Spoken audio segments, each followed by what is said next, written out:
In the first episode of Spam's Puppy Diary, I talked about how my training is based on shaping, capturing, and offered behaviors. And then I realized that we might need to talk a little bit about this to make sure that we're all on the same page before the series continues.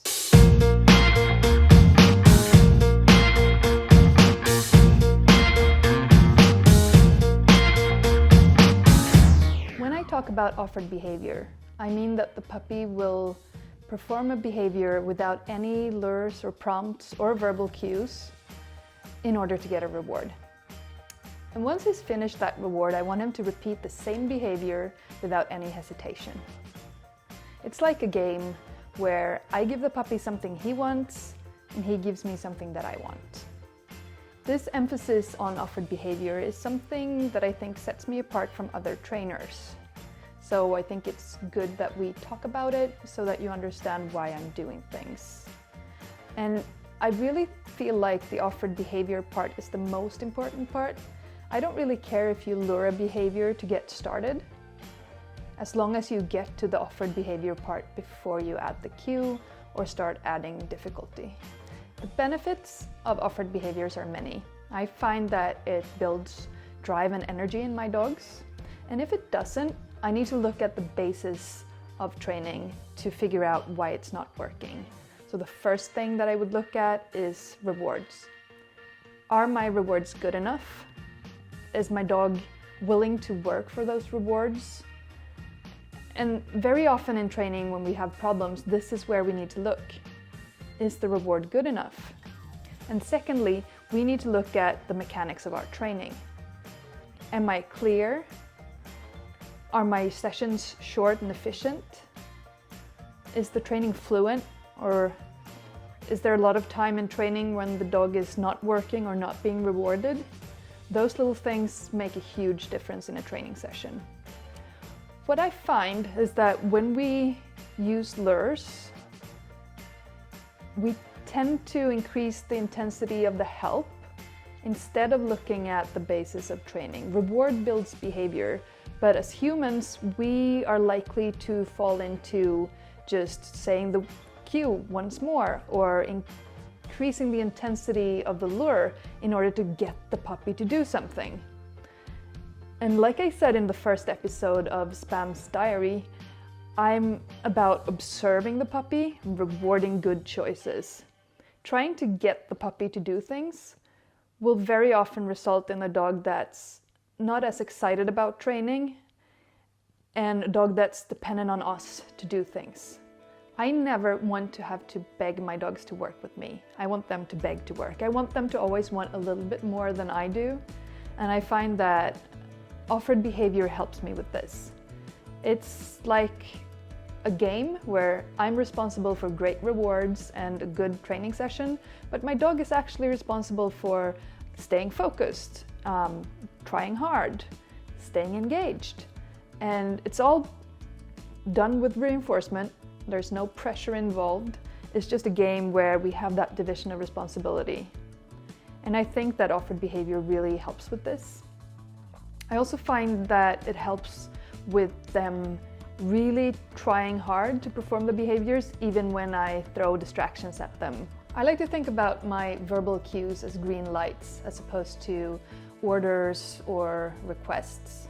So I want my dog to be really excited about performing the behavior when he hears the cue. And I think this is much easier to achieve if I work with offered behavior even after the dog has been taught the cue. So even with my older dogs that know their cues, I will still go back to offered behaviors with them for many reasons. Anytime I add something new to a behavior, like added distance, added distractions, working in a new environment, I find that starting out with offered behavior and then adding the cue back in once I know that they're confident in performing that behavior will, first of all, make it less frustrating for the dog, and secondly, make sure that I don't nag the cue when the dog doesn't understand what I'm asking. And for Bud, who is an easily frustrated dog, this has really been great for him. He does get frustrated if I ask him to do something that he's not sure about. So working a lot with offered behaviors and making sure that he can perform in those situations where I want to ask him to perform the behavior on cue has really, really helped him stay happy and engaged and not frustrated in agility training. Offered behavior is more independent of my body position and motion and the placement of reward than lured behavior. And this is of course because I haven't helped the dog with my body or with the placement of reward in teaching the behavior.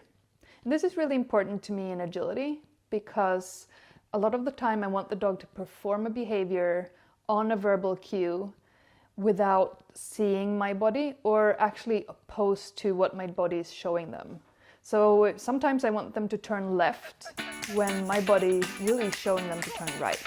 Sometimes I want them to take the backside of a jump, even though I'm running hard towards the front of the jump. And I want them to find weave entries in an independent way. And this is where I really find that offered behavior is helping me in agility. By shaping the behavior and then working on the offered behavior regardless of my position, I can create very stable behaviors on a verbal cue that is not connected to my body. So anytime you add a verbal cue to a behavior and you still have those helping hands or legs or your motion, your position, or a placed out toy, that's going to be part of the picture.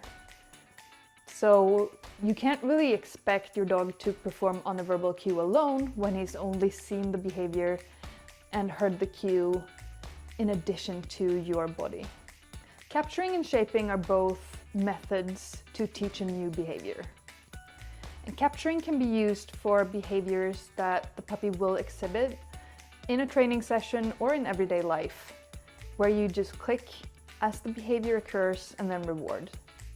And it takes a few repetitions, but usually the puppy will start to offer that behavior in order to get rewarded within 1 or 2 training sessions. I find some behaviors are easier to capture, and those are the behaviors that are simple and that the puppy already does in order to get a treat. Like looking at me is usually a way to try to get me to feed them, or sitting down or jumping up. Other behaviors are not as easy. Could be something like stretching. I like to reward my puppies whenever they stretch because I like to capture that behavior, and it's really hard to shape a good, true stretch.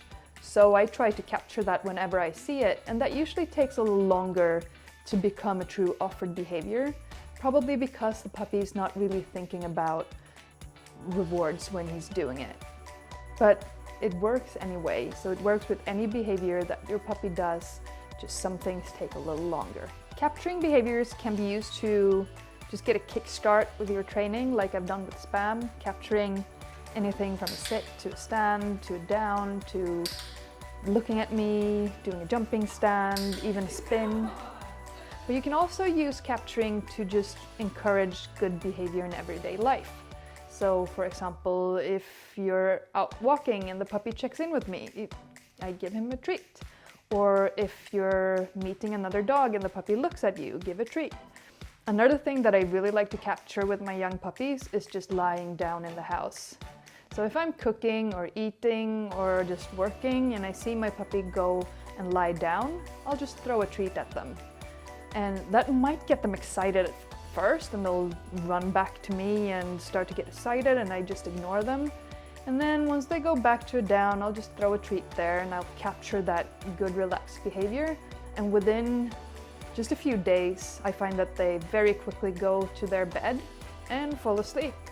So that's a really, really good thing that I like to capture with my puppies. Shaping is for behaviors that are more complex, that you can't just capture.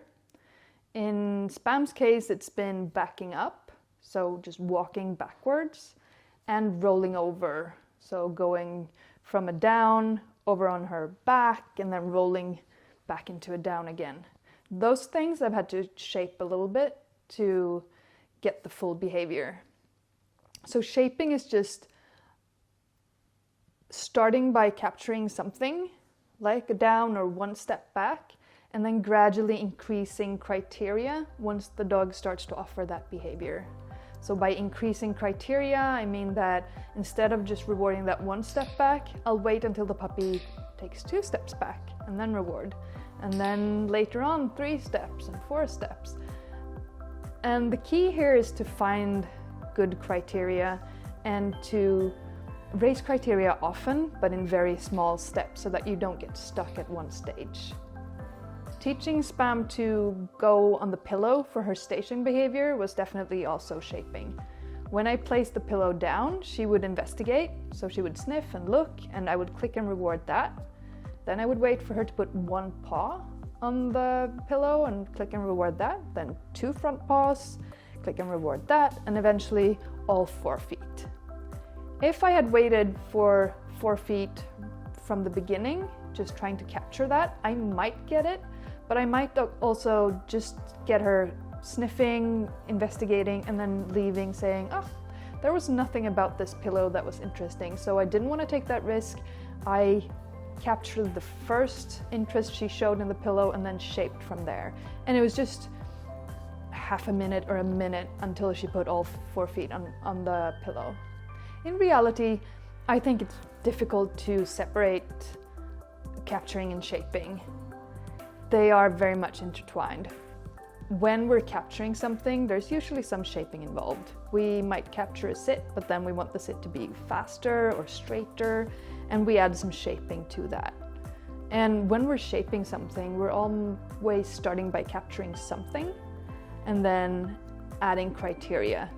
So somewhere we have to draw the line. And shaping is probably for more complex behaviors, and capturing is for behaviors that are easier to just capture, that the puppy will do on their own. And very much of the things that we do in everyday life is just capturing. No shaping involved. Just capture great things that your puppy does and watch as they get more and more frequent.